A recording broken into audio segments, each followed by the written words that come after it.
இலங்கை அதிபர் சிறிசேன இந்திய வருகையின் போது தமிழக மீனவர்கள் பிரச்சினைக்கு நிரந்தர தீர்வு காணும் வகையில் பேச்சுவார்த்தை நடத்தப்படும் என்று மத்திய அமைச்சர் பொன் ராதாகிருஷ்ணன் உறுதியளித்துள்ளார். பல்வேறு நிகழ்ச்சிகளில் கலந்து கொள்வதற்காக பொன் ராதாகிருஷ்ணன் இன்று நாகை சென்றுள்ளார். அங்கு அவர் செய்தியாளர்களிடம் பேசிய போது இந்தியா வரும் சிறிசேனாவிடம் இரு நாட்டு மீனவர்கள் பிரச்சினைக்கு தீர்வு காணும் வகையில் பேச்சுவார்த்தை நடத்தப்படும் என்று கூறினார்.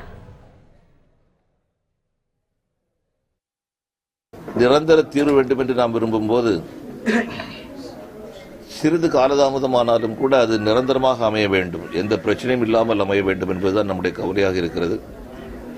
ஆகவே இலங்கை அதிபருடைய இந்திய விஜயம் அதில் பெரிய ஒரு முன்னேற்றத்தை கொடுக்கும், இந்திய தமிழ் மீனவர்களுடைய பிரச்சனையில் ஒரு புதிய முன்னேற்றத்தை கொடுக்கும் என்கின்ற அசைக்க முடியாத நம்பிக்கை எனக்கு இருக்கிறது. மேலும் தமிழ்நாட்டில் குற்றச்செயல்கள் அதிகரிக்க மதுவே காரணம் என்று கூறிய பொன் ராதாகிருஷ்ணன் தமிழக அரசு டாஸ்மாக் கடைகளை திறந்து மக்களை கொன்று வருவதாக குற்றம் சாட்டினார்.